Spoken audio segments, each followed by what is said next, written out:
In creating his sons, the Emperor of mankind either knowingly or unknowingly bestowed each of them with a unique aspect of his personality. This was no secret either to the Primarchs themselves or to their mortal contemporaries. His image, psychic gift, mercy, ruthlessness, stubbornness, charisma, and many other facets passed on to his sons, becoming the foundation of their personalities and the defining aspect of their fate. Comparing the Primarchs, it is difficult to unequivocally name the one who resembled the father the most. After all, he is so enigmatic, and his goals and actions will never become clear to ordinary citizens. The time has come to learn about the secrets of the one who inherited the most famous trait of the Emperor of mankind, his inscrutability. Our story's hero today is Alpharius, the Primarch whose destiny perhaps was not even fully known to the Emperor himself. Alpharius, Omegon, Lord of Serpents, father of the Alpha Legion. How many Primarchs were created under the number 20? Can Omegon be considered equivalent to Alpharius and a full-fledged creation of the Emperor? To approach an understanding of the truth, it is worth returning to the very beginning. Around the incident, as a result of which the incubation capsules with the Primarchs were scattered across the galaxy, hot disputes still rage. Some blame Erda is a perpetual, others the forces of chaos, thirdly the Emperor, supposedly having cast his sons away for reasons only known to him. There is no consensus here. But hardly anyone will argue about the fact that the warp had its effect on the young Primarchs. Sanguinius got wings and the ability to fly, Lorgar displayed mental weaknesses uncharacteristic of the Emperor's son, and even Roboute Guilliman, the most resilient of the Primarchs, admitted that he feels within himself the detrimental echo of that period. Hence comes the theory, presumably voiced by Alpharius himself. The Emperor created only one Primarch for the 20th Legion. There's no data suggesting that another infant was present in the capsule numbered 20. There is evidence that someone with more limbs than a normal human child was supposed to have was sleeping in one of the biopods. However, it is highly probable that this refers to Sanguinius, because if there were indeed two Primarchs in the 20th capsule, it would be impossible to explain at what moment they separated. It is known that Alpharius spent his childhood on Terra, and Omegon did not. According to the theory of the 20th Primarch, proposed by him already during the height of the heresy, the Emperor did not plan to create a second leader for the last Legion. The emergence of Omegon is merely a jest of the Chaos Gods, a copy of an already existing Primarch into another body. Perhaps this is why Alpharius and Omegon said that they have one soul for the two of them. Developing this theory, one can remember the number of dark gods and wonder, is it true that each of them wanted to create their separate Alpharius? Are there really only two twins? The precise answer to this question will never be revealed. Today, having learned about the life circumstances and probable deaths of the leaders of the 20th Legion, we try to approach the truth. There are several versions of the discovery of Alpharius, but none can be either confirmed or refuted. There is a chance that one of the stories is true and the others are fabricated, or each is designed to confuse the investigator. But if the 20th Legion indeed has more than one Primarch, nothing prevents us from considering each version as the truth. According to data with numerous confirmations, though Alpharius himself denies it, he is the Primarch discovered by the Emperor earlier than the rest of his sons, including Horus Lupercal. Legend has it that the winds of the warp did not carry Alpharius away from Terra, leaving him on the plateau of Jarinam, near the territory that was later built over by the Imperial Palace. According to the Primarch himself, the Master of Mankind even had to kill several mortal witnesses of the capsule with the child's appearance to keep his existence a secret. The first phrase addressed to Alpharius indicates that the journey through the warp indeed took more than 1 year. The Emperor did not expect the son to return to him after so much time. Moreover, at their meeting, Alpharius appeared already as a teenager, confirming the long absence. However, he remembered his father and the period spent in the laboratory, as well as the warm feeling that arose in him at the sight of the Emperor's golden radiance. Approaching his son, the Emperor closely examined him, looking into his soul to understand if everything was all right. This procedure made the Primarch feel momentarily inadequate, the father asserted that all was well. However, Alpharius understood something wrong had happened during the journey, and now he was missing something important. Perhaps it was the indelible mark left after the intervention of chaos. Or the Primarch, now divided into at least two bodies, had lost part of his soul. After the first encounter, the Master of Mankind handed the Primarch over to Malcador the Sigillite, upon whom the main responsibility for educating the future warrior fell. The Primarch was to absorb the values of the Emperor, understand the importance of the common design over personal goals, and become a faithful follower of his father's ideas. Considering the subsequent events and numerous mysteries that surround Alpharius to this day, one cannot assert that the Primarch's education was unsuccessful. The existence of Alpharius was kept secret from everyone, including Horus and the brothers discovered after him. The first found son became for the Emperor a hope that all his sons would one day return. The hiding of Alpharius initially stemmed only from fears that the ruinous powers would try to intervene and harm the only Primarch found. Therefore, the growth and youth of Alpharius did not take place within the imperial palace, but beneath it, in the deep underground citadels, about whose locations even the grown-up Primarch knew nothing. He was raised with the thought that his 19 brothers were lost forever, and that the responsibility for the Imperium would one day rest entirely on his shoulders. In those years, this was also believed by Malcador and the Emperor of Mankind himself. The Emperor knew who had deprived him of his sons and why, but he did not share this with the only son he had found. Alpharius sought to grasp all possible wisdom and apply it through experience. From the very first encounters with Malcador the Sigillite, the young Primarch developed the ability to withstand invasions of the mind. Initially, these were matches in regicide, followed by more complex exercises, culminating in Alpharius learning not just to hide his thoughts from being read, but also to shield them behind false ideas. It was then that the Primarch first felt his gift.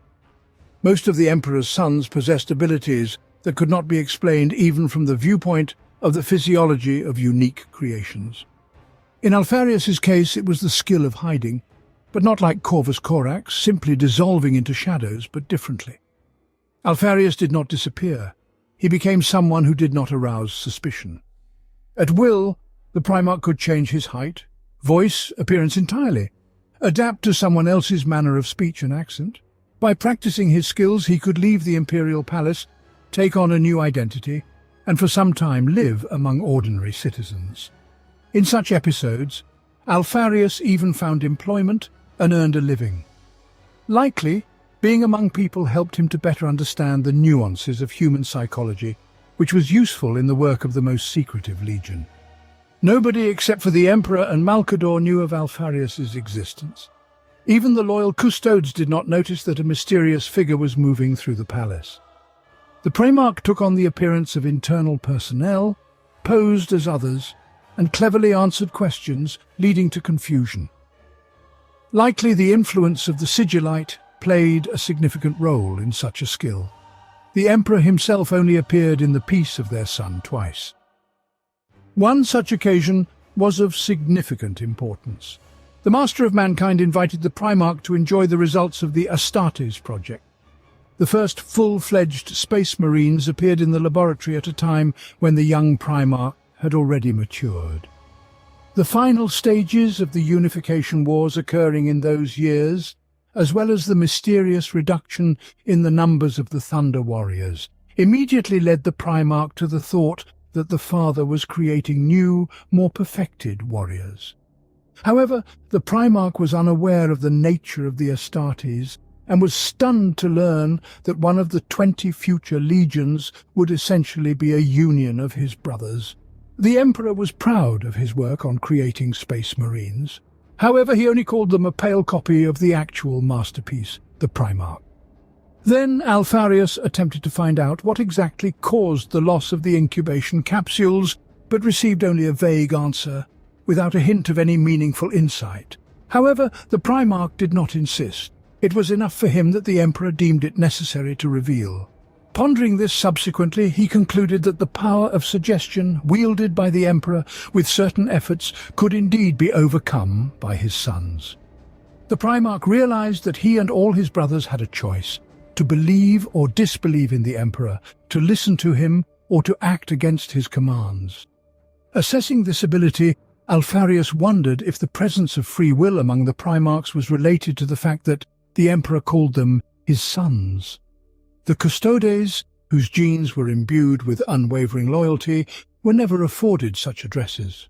The creation of the Primarchs implied that their capabilities would differ from those of the Custodes. More human traits were embedded in them than in the rest of the Master of Mankind's creations. The Primarchs could act untypically. Therefore, when the need arose to test how reliably the Emperor's defenders worked and how impenetrable the palace territory was to enemies, Alpharius initiated his plan, assassination of the Master of Mankind.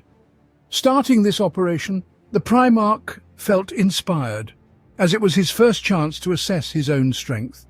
Initially, he masqueraded as a mortal labourer and substituted some documents at the foreman's office, orchestrating his reassignment. In the process of convoluted turnabouts, he managed to infiltrate the palace, where he first fought a truly dangerous opponent, a custodian guard. The battle ended with the Primarch's victory and the death of the custodian. Later, reflecting on what had happened, Alpharius questioned, was the unnecessary killing of a faithful emperor's bodyguard justified? Many, including the iron-willed Custodes, would call it a crime. The Primarch thought otherwise. He believed that since the goal of a Custodes was to protect the palace and eliminate any uninvited guests, it was his duty to participate in such an experiment. The fact that the Primarch was too strong an opponent for the custodian was not a justification. Moreover, Malcador, by sending Alpharius on the operation, made it clear. He needed to do whatever it took to preserve the state built by the Emperor.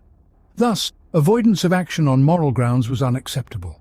The Primarch also intended to ensure that he could overcome not only the enemy, but also his own prejudices. He wanted to be certain that he could apply violence against an ally for a higher purpose. The Primarch did not experience any remorse. After all, he could have lost and been killed. Disguised as a custodian, he headed to the place where the Emperor was soon to appear. A welcoming group awaited the landing of the Golden Shuttle. However, at the moment of the Master of Mankind's appearance, Alpharius attempted to disrupt the general reverence and start acting. He was stopped by Constantine Valdor, who threw his spear at the disguised Primarch. An extremely fast and dangerous confrontation could have led to another death, had not Malcador's call to stop interrupted it. Valdor almost immediately understood who his opponent was, for in the galaxy there were no other warriors save the Primarchs who would have been capable to stand against a custodian. The Primarch memorized his words and compared them with reality. Valdor fought with a familiar weapon, wore power armor, and operated at the limit of his abilities, whereas the Primarch did not have such advantages and did not exert as much effort. Evaluating the combat, the Primarch concluded that had he his own power armor, his might in the fight would have been far greater. Valdor declared that he had anticipated the Primarch's actions even before the Emperor's shuttle approached the port. Alpharius had yet to aim, and the custodian had already calculated and attacked.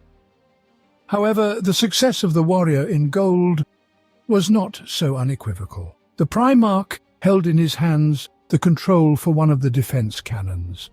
If he wished, he could have shot down the Emperor's ship before it landed, and no one would have been able to prevent it.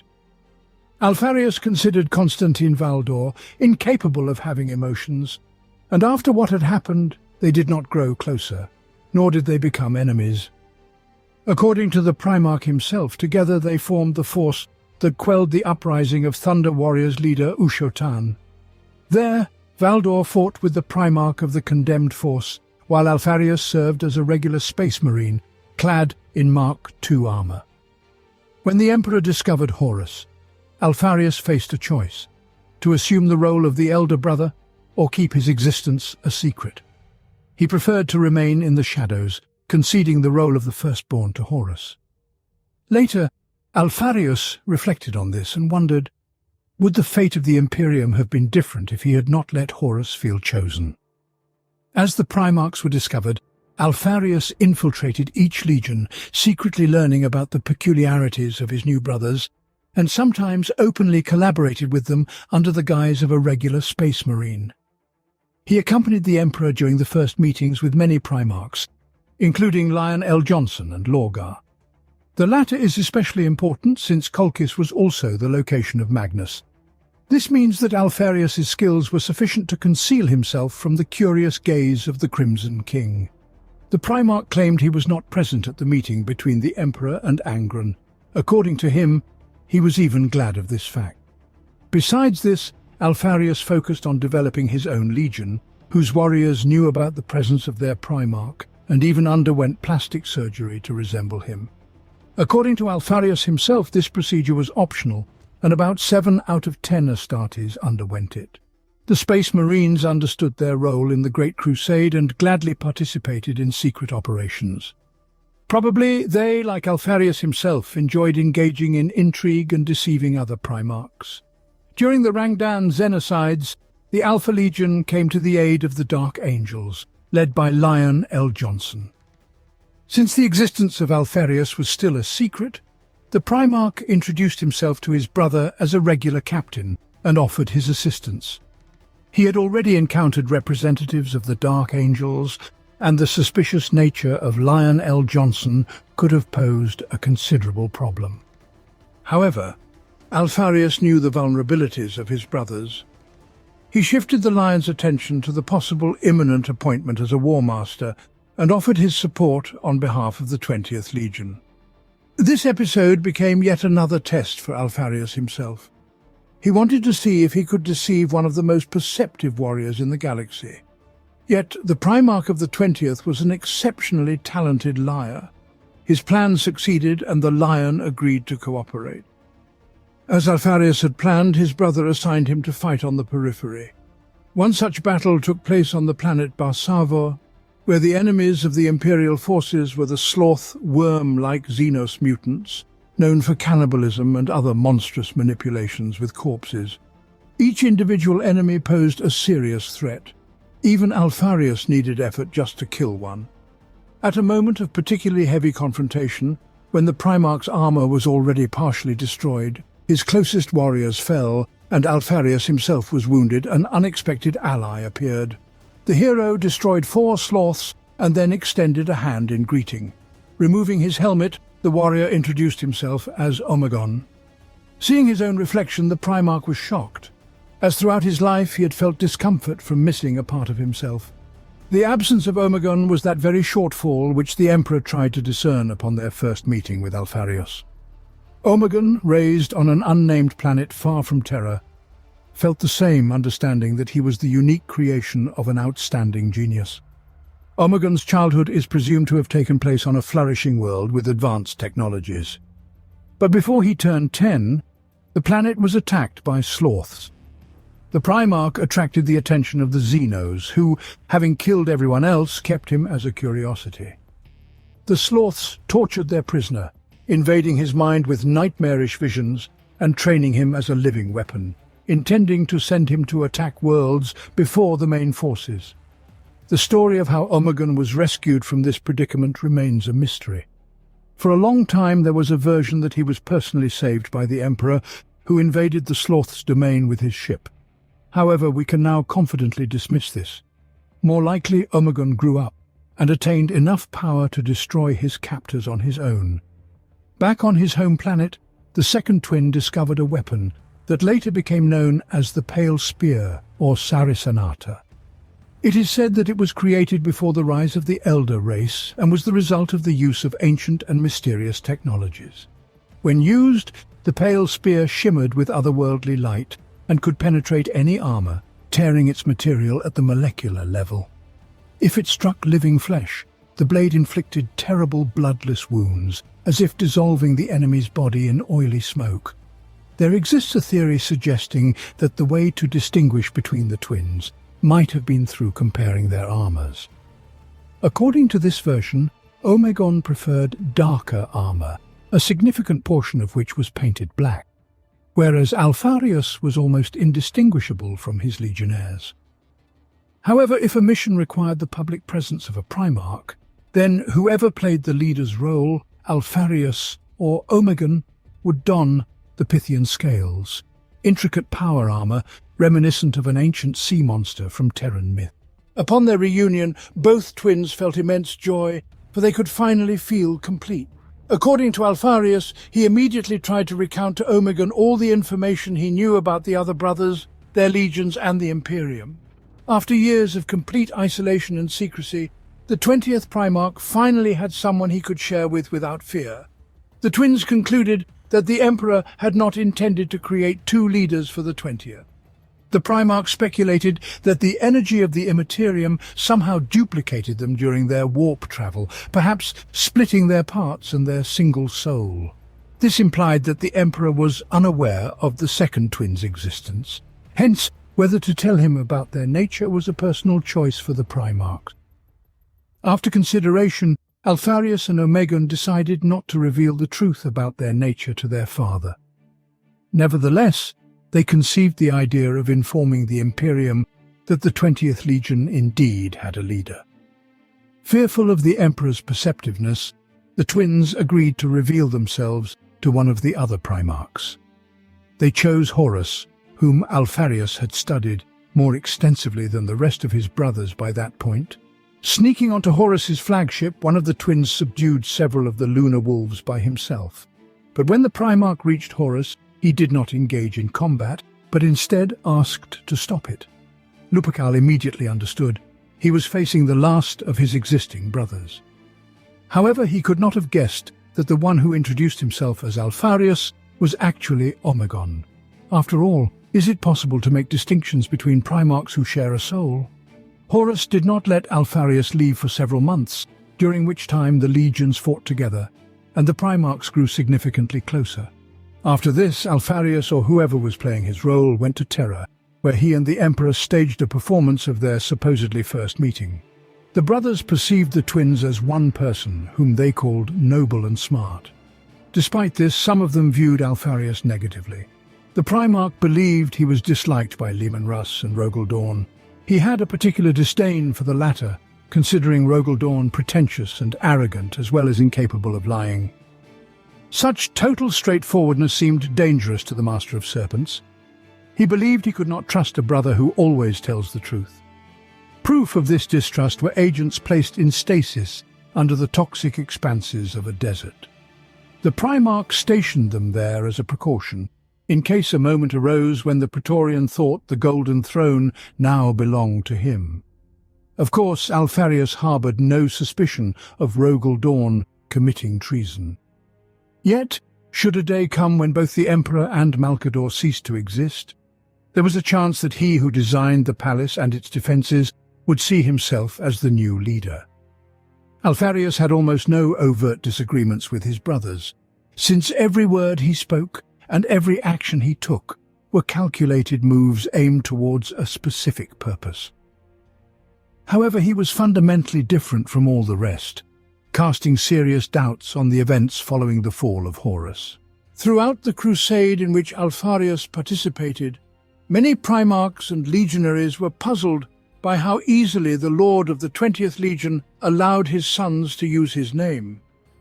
To outsiders, this seemed inconceivable in terms of subordination and command hierarchy. Yet Alpharius thought differently. In his view, name and appearance were not unique and of special value to be fiercely protected. He believed that any legionary taking his name embodied the main idea. It was not the individual that mattered, but the action alone. Perhaps in seeing himself this way, Alpharius was the only one among the Emperor's sons to embrace his initial concept for the Primarchs, to be thinking functions for the protection of the Imperium, rather than multifaceted personalities with their mental issues. It's difficult to determine how much Omegon, raised under completely different conditions, agreed with this. However, it's plausible to assume that a kind of collective soul bound them, at least in ideas, for a time. Under the leadership of the twins, the Alpha Legion became renowned for its supreme discipline, enviable even to Rabut Gilliman. The methods of Alpharius demanded incredible cohesion of all units, perfect organization and unity.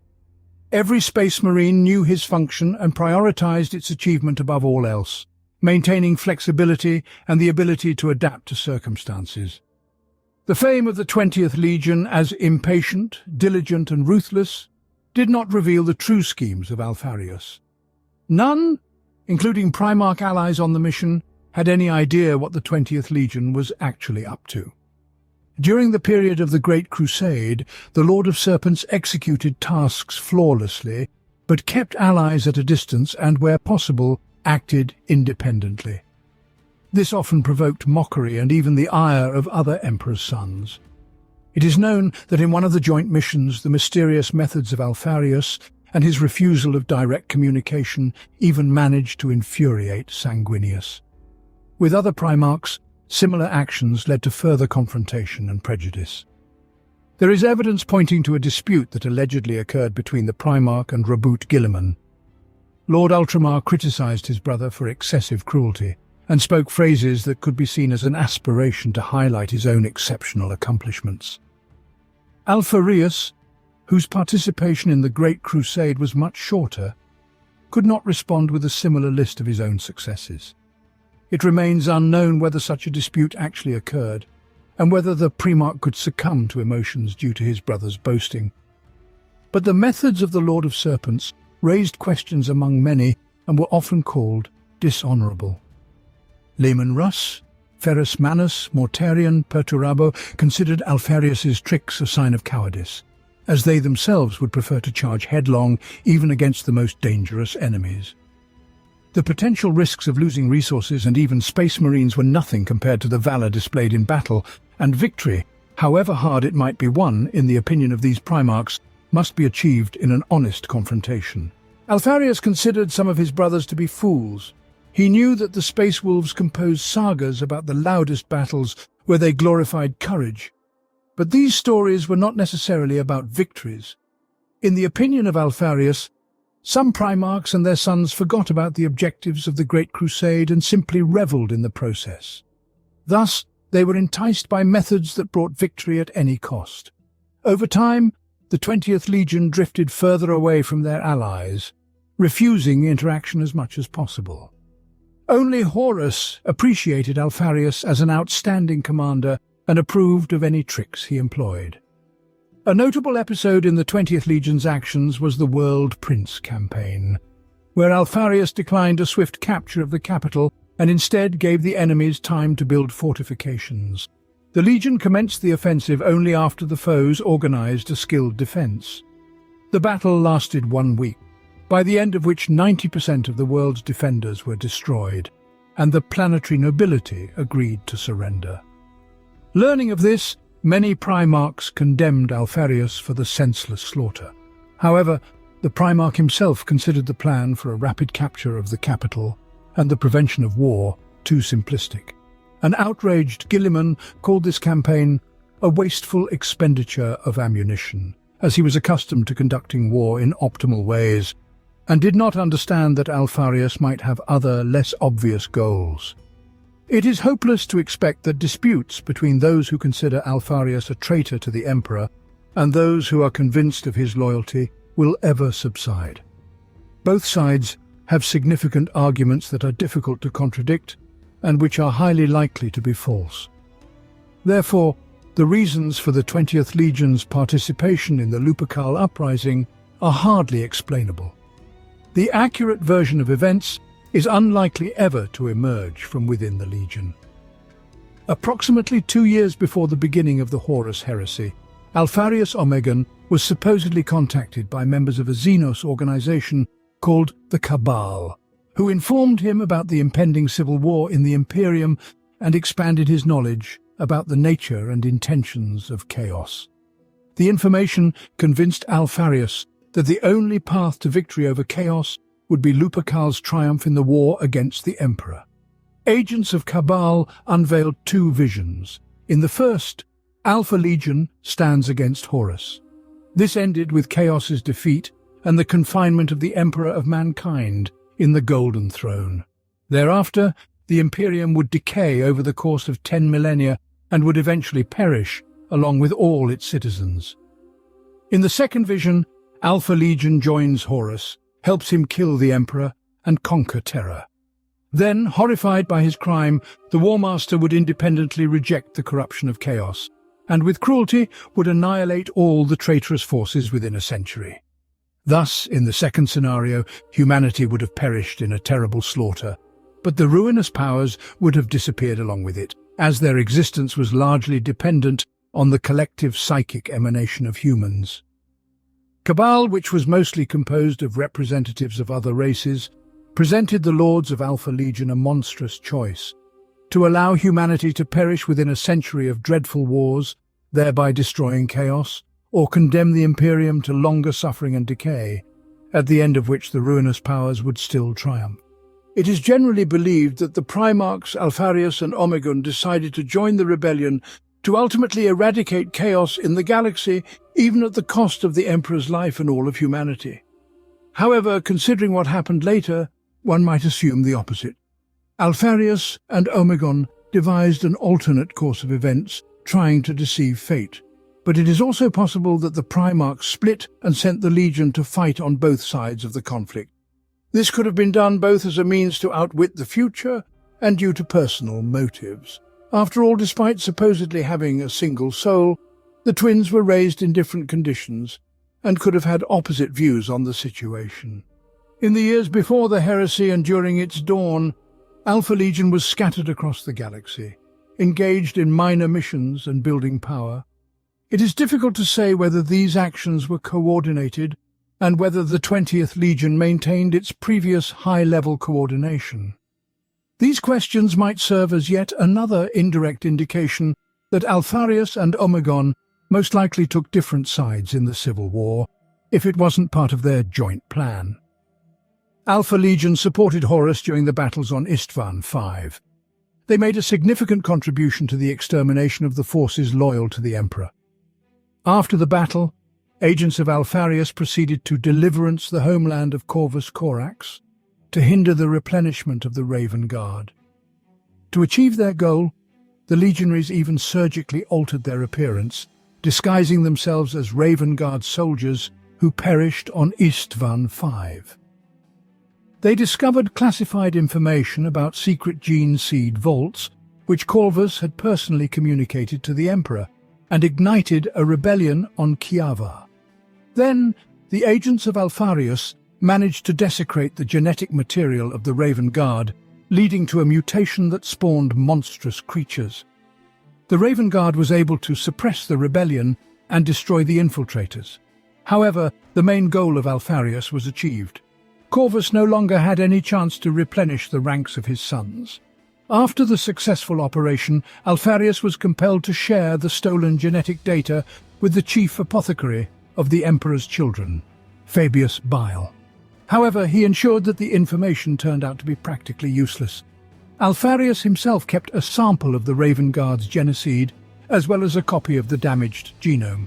Likely he planned to use this data to enhance his own legion and elevate it above the others. Meanwhile, Omegon met with representatives of the Cabal and informed them that the 20th Legion would henceforth carry out its mission independently and would not accept external interference or control. Soon after, the 20th Legion headed to the Chondax system, where by the order of Horus they were to block the White Scars and prevent them from joining the Loyalists on Terra.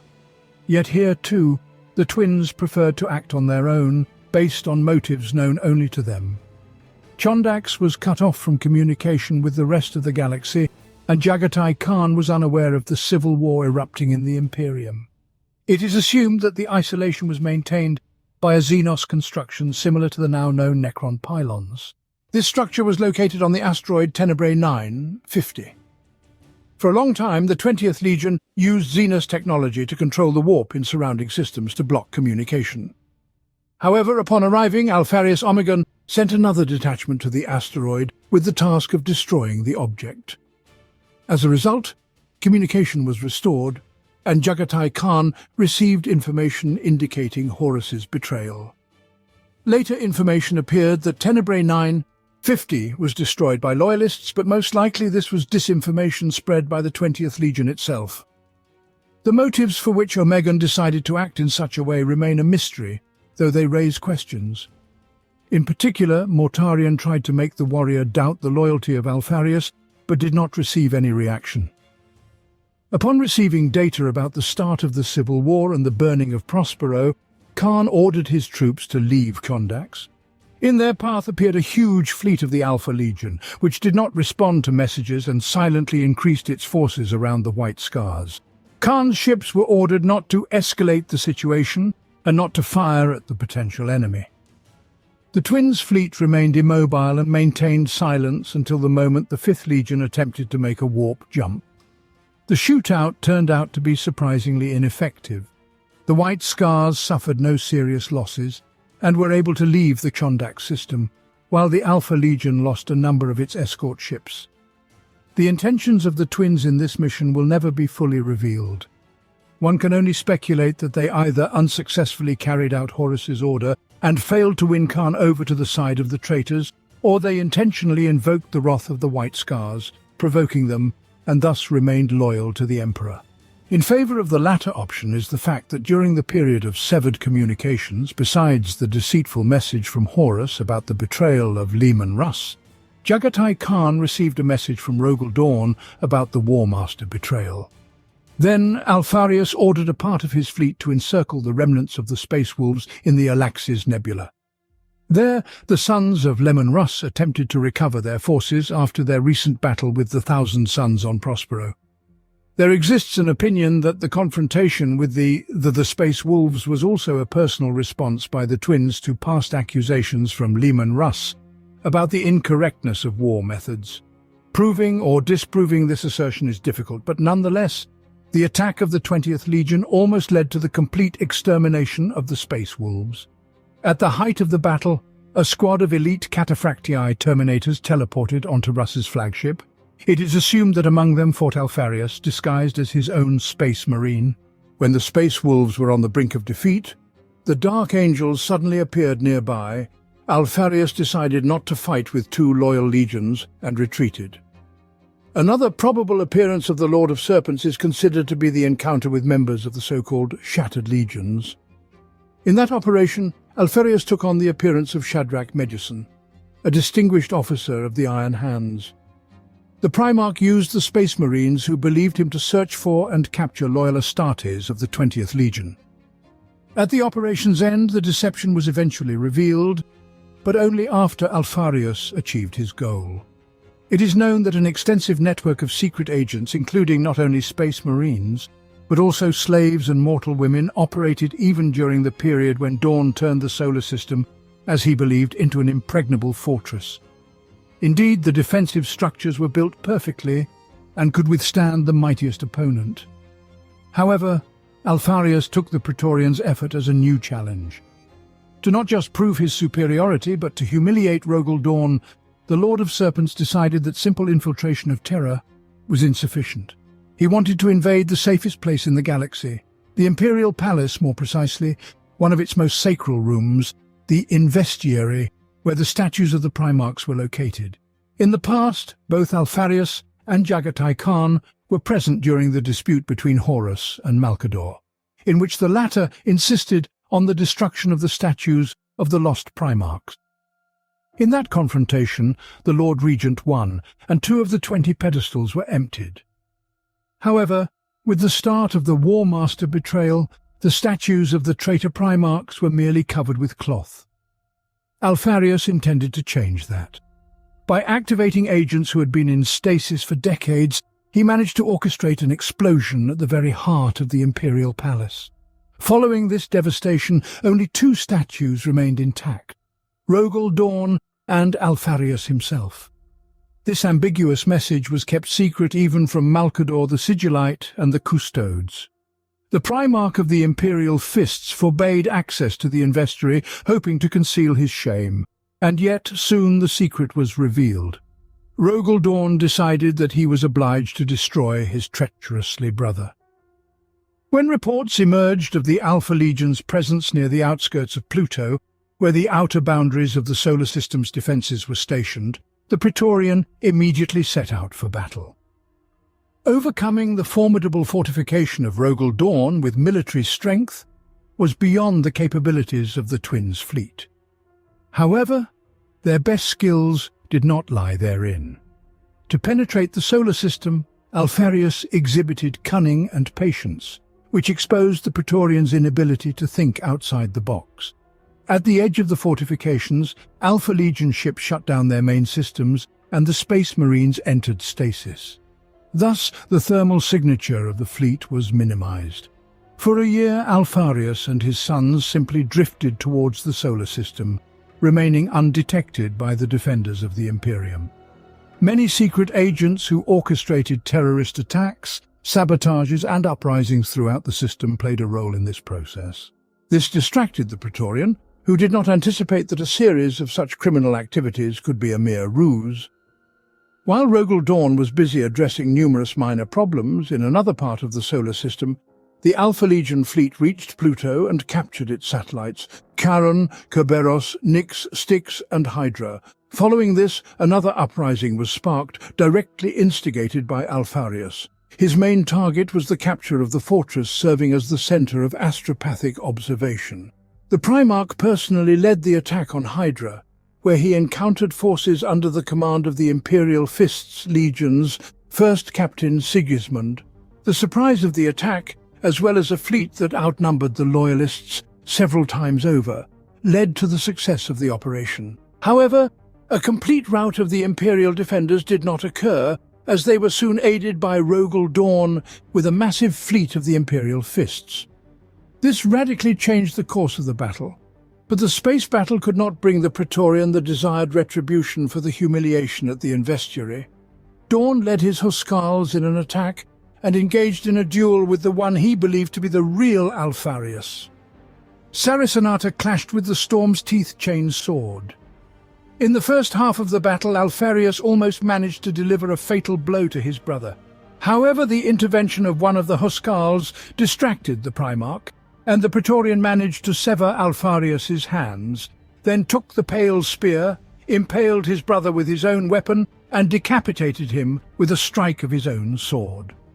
To this day, it remains difficult to determine whether the warrior who fell on Pluto was the true Alpharius, but there is information suggesting that at the moment of occurrence, Omegon felt the death of his twin.